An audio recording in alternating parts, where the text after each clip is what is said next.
Hallelujah. प्रभु को मैं धन्यवाद देता हूँ एक और बार प्रभु का चरणों में आने के लिए। प्रभु ने सहायता किया, मदद किया, इसके लिए धन्यवाद। हम परमेश्वर का एक वचन को पढ़ेंगे, फिलिपियों का पत्री उसका 4 अध्याय उसका जो है तो 4 में लिखा है। फिलिपियों 4 का 4 में, प्रभु में सदा आनंदित रहो। फिर मैं कहता हूँ आनंदित रहो। मेरे प्रियो मसीह विश्वासी लोग को आनंद रहना बहुत जरूरी है। हालेलुया। लेकिन विश्वासी लोग हमेशा कुछ बातों को लेकर के वो निराश रहते हैं, आनंद नहीं रहते, खुशी नहीं रहते।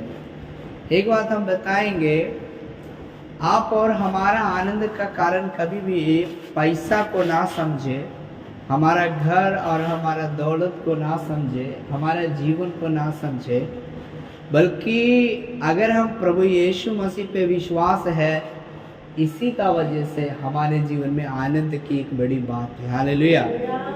कारण परमेश्वर का वचन जब हम पढ़ते हैं या परमेश्वर का वचन हम को मालूम है, जान गए, तो ये एक बात समझ लीजिएगा कि आपका जीवन का निराशा खत्म होने वाला है, आपका जीवन का दुख खत्म होने वाला है, आपका जीवन में एक नया आशा, एक नई अनुग्रह। हालेलुया। परमेश्वर का वचन मनुष्य को हमेशा प्रकाशन करता है। हालेलुया। आत्मिक प्रकाशन। हालेलुया। मतलब जो मनुष्य से छिपा हुआ बात परमेश्वर का वचन के द्वारा मनुष्य का जीवन में प्रकट होगा। हालेलुया।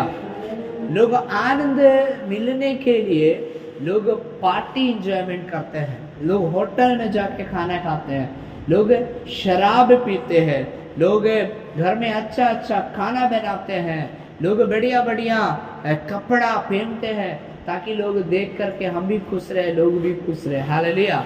लेकिन मनुष्य का खुशी थोड़ा समय के लिए होता है, बाद में वो खुशी खत्म हो जाता है।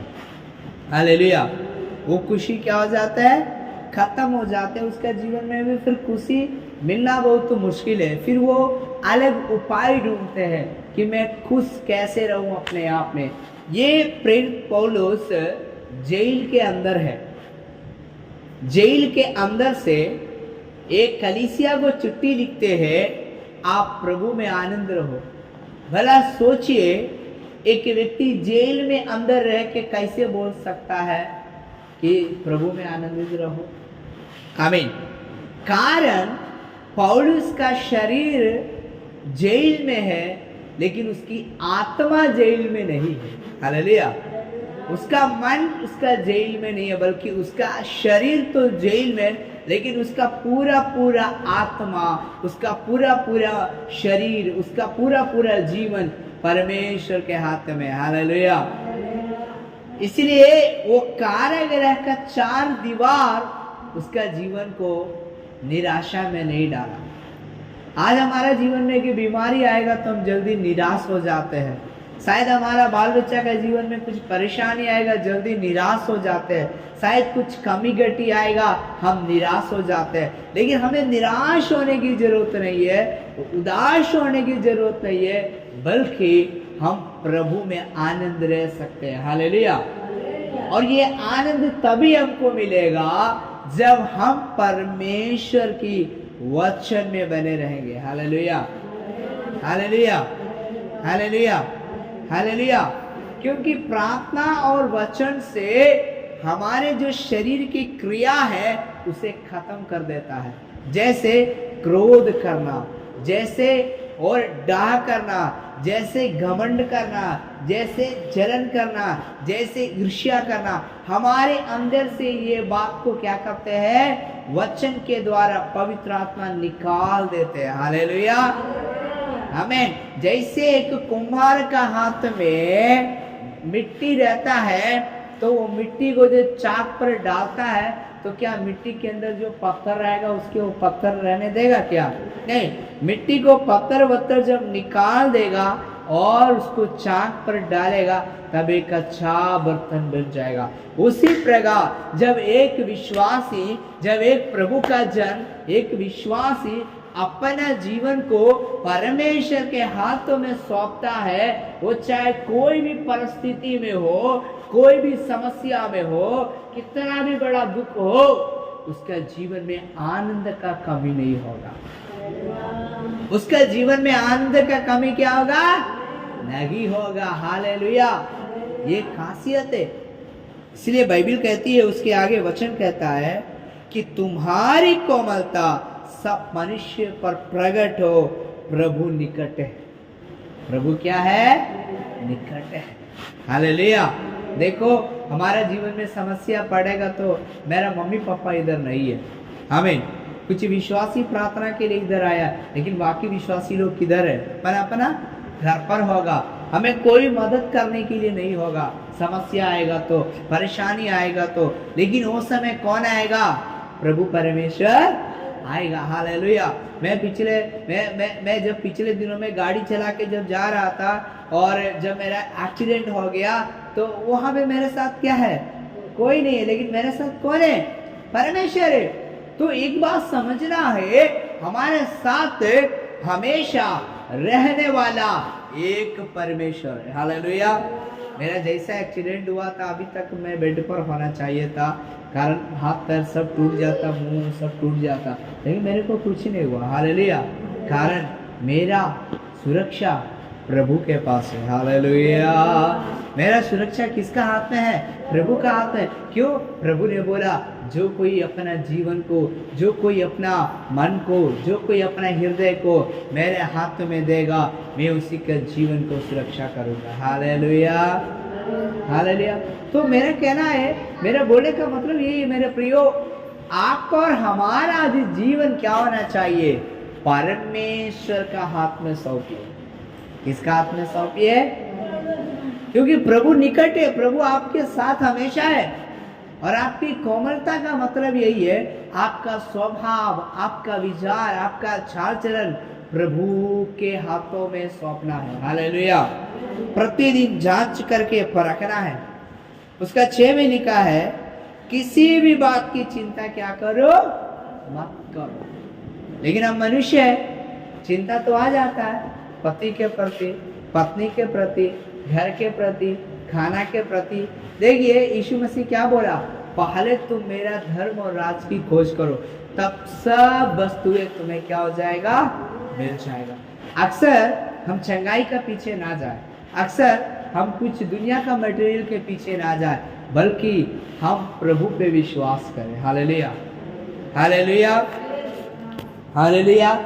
इसीलिए हम प्रभु पे क्या करें? विश्वास करें। आमीन। हालेलुया। तो इसीलिए इधर वचन में लिखा है, किसी भी बात की चिंता मत करो। हालेलुया। लेकिन चिंता क्यों करते हैं?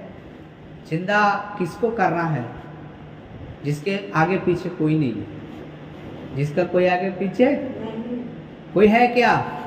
उसको चिंता करना है। लेकिन मेरे साथ कौन है?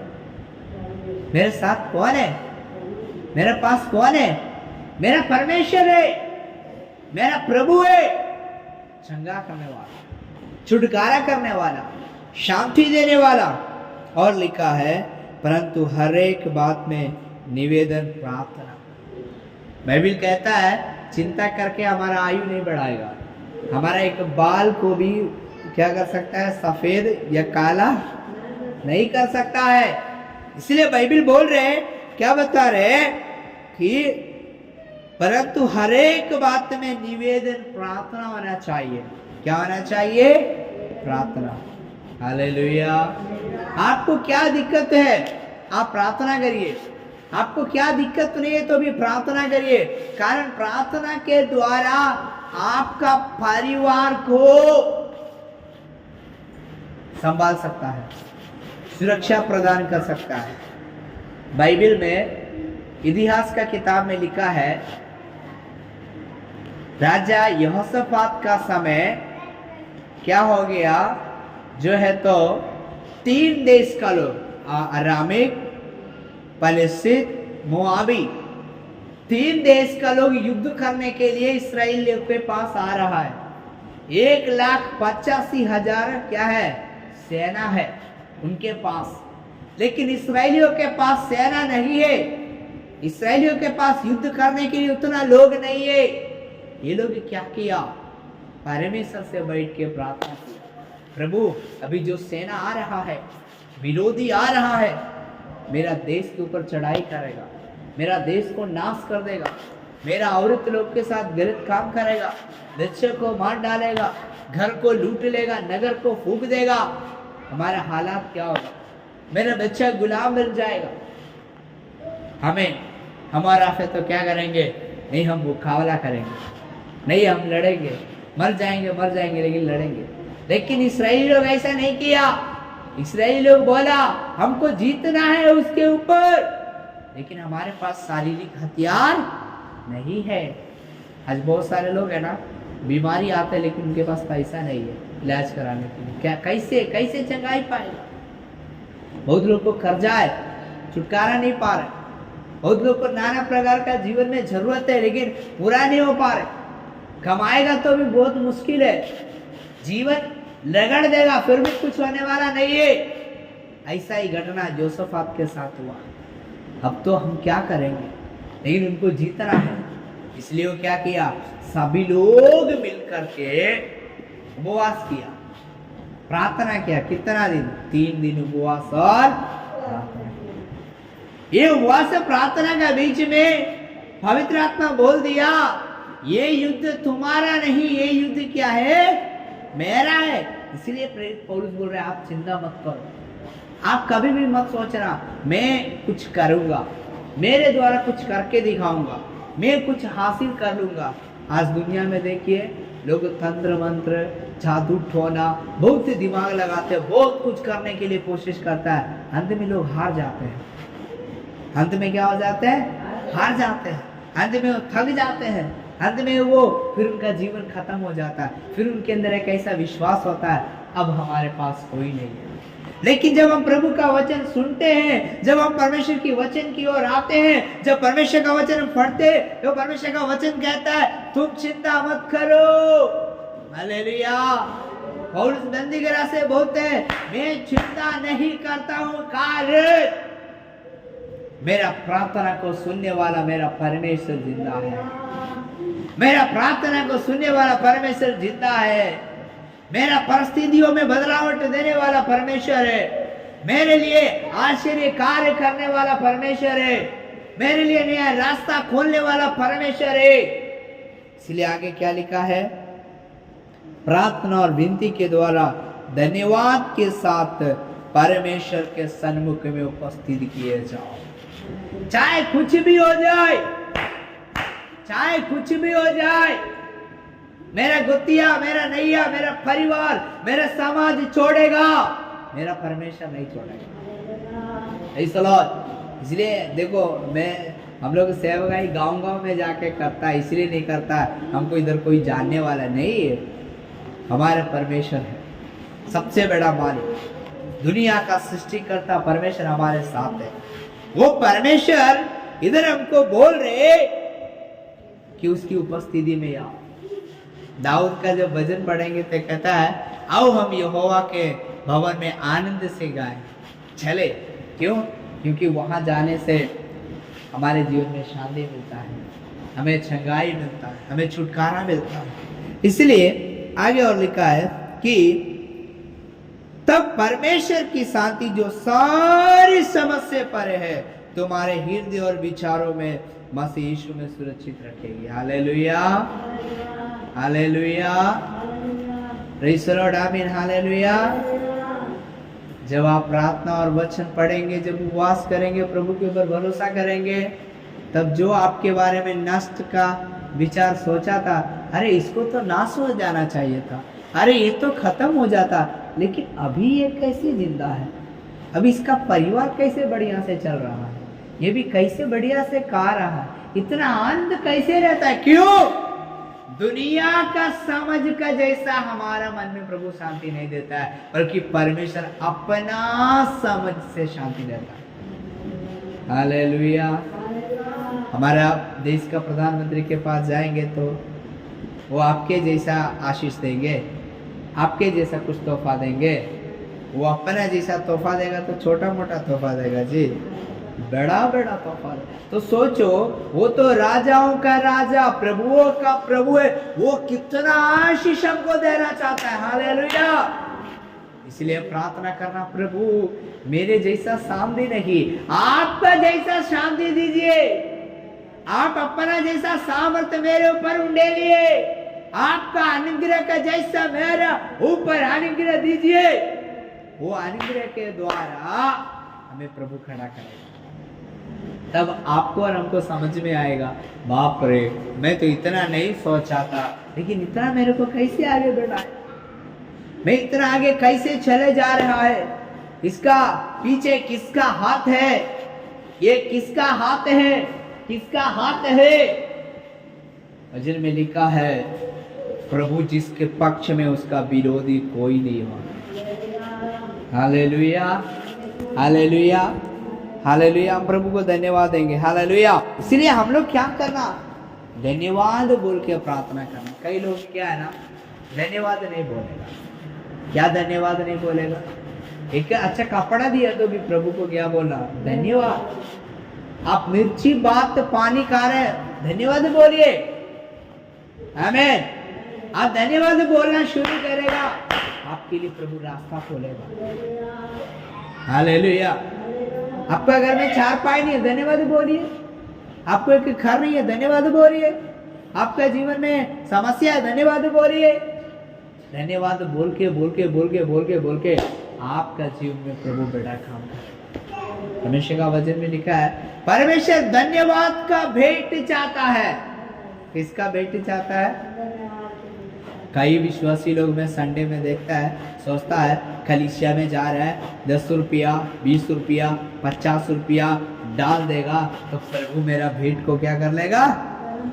नहीं जी, नहीं नहीं नहीं। आपका धन्यवाद का भेंट चाहिए। आप लालच से कलीसिया में कुछ दिया, क्या चीज से दिया है? लालच से। सोइएगा नहीं कोई। हालेलुया। हेलो, सोइएगा नहीं। आमीन। हालेलुया। ध्यान दीजिए, लालच से प्रभु का भेंट मत चढ़ाइएगा। हमको 20 रुपया दिया है तो 20,000 मिल जाएगा, कभी मत सोचिए। लालच से वचन में लिखा है, लोभ करने वाला को कुछ नहीं मिलेगा।